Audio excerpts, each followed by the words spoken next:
Hello, I'm going to do another beginner tapping lesson using 3 chords like we did last time, except last time it was just 3 fingers. It was just that one finger on the right hand and then those 2 fingers, so 1 and 3 on the left hand. This time we're going to use 1 and 3 on the left hand like we did before, 1 and 3. But we're going to use 1 and 3 on the right hand as well, and we're going to use some more advanced. These are basic jazz chord extensions. So I'm just going to use 3 chords for now, and I'll show you another video with some more advanced tapping exercises in the future. So the chords that we're going to use are B minor 7th,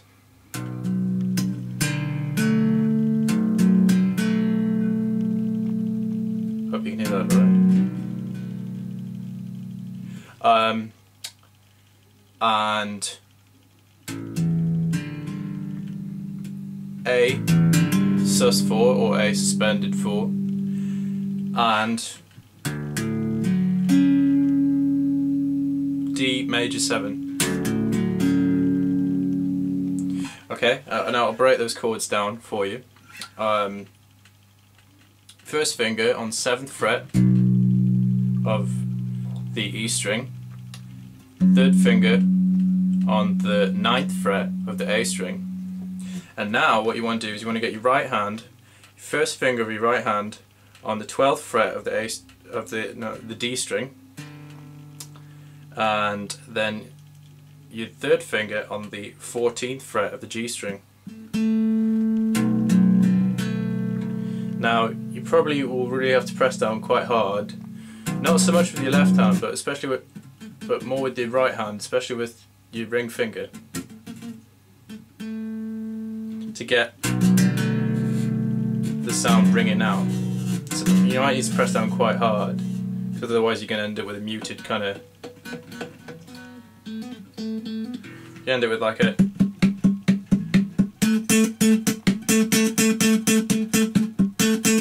Something like that, you know, muting and then playing the note, and it doesn't sound right. So just practice that to begin with. So it's 1, 3, and then 1, 3. So that's 7, 9. 12, 14. Okay, and that's a B minor 7th. Okay? Right. Once you're happy with that, you can move on to the next chord, and what I'll do is I'll just show you the chords, and then I'll show you the progression, and then I'll show you the rhythm. Okay? Next chord.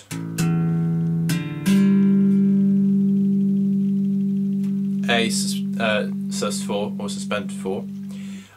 So that's the 5th fret on the E string with your first finger of your left hand,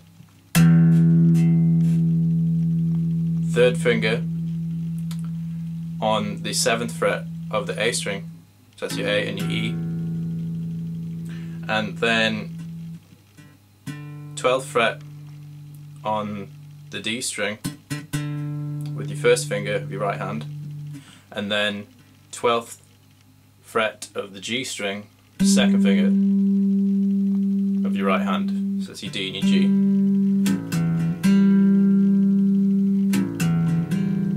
Okay, so we've got B minor 7, yeah, and then A sus4, yep, okay. And then the final chord, which brings back to the resolution, is D major 7, and that is the 10th fret of the E string, and then the 12th fret of the A string. So your first finger, 10th fret, E string, 3rd finger, 12th fret, A string. Right, and you can roughly see that's a bit better. You want your first finger on the 16th fret of the D string, and then you want your third finger on the 18th fret of the G string. Okay, and one thing you'll notice about these chords is that each hand, the interval of each hand is only a fifth apart, so that's quite easy to remember. So it's the same shape, and you can move that shape around.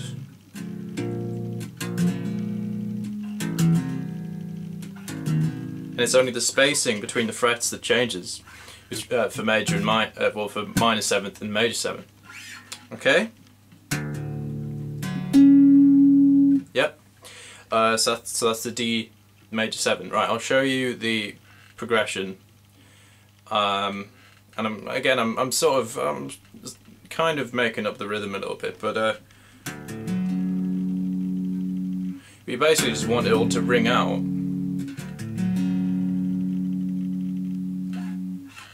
So if we start on the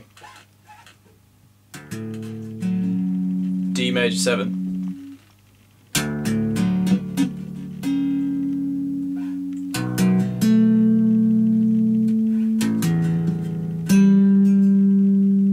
now notice how if I wasn't pressing down hard enough, I wouldn't be able to get that G down the 12th fret out fully.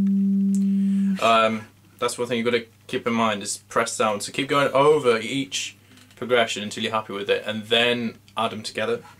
So that's D major 7, B minor 7, A sus4, and then back to D major 7.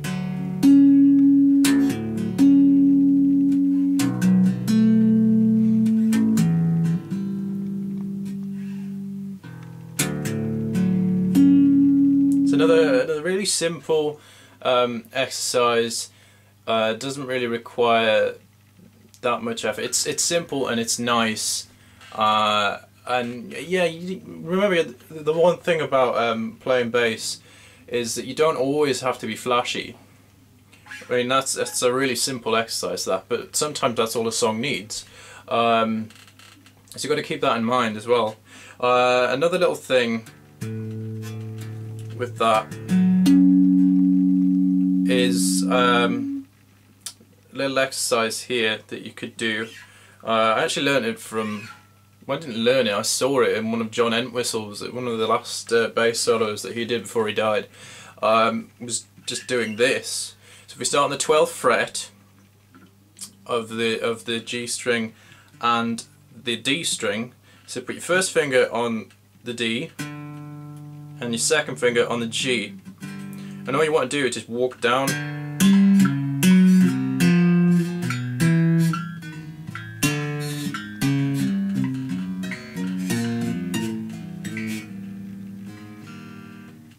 Right the way down at the bottom. Now, even for me, and I've been tapping for a number of years now on bass, that still really hurts. But hey, it's a little exercise just to keep you. And eventually you'll be able to speed it up. But and the key thing is to make each note ring out as much as possible. You don't want to have a weak note in there. You don't want to be doing something like this. No accents or anything. Try and make them all the same volume. Quite loud, so you're pressing really hard. And yeah, that will really hurt your fingers, but just keep doing it. And yeah, you move it down the string, and so on, and then down a string again. Now this would be really hard, I think, on the thicker strings because of the gauges. Especially, I mean, these are, I mean, this bottom E string here is only 100, and this is an 80 here on the A string, and then a 60 on the D string, and then a 40 on the on the G string. So give that a go, and yeah, any comments, let me know, and I'll do some more exercises in the future. Okay, thanks now.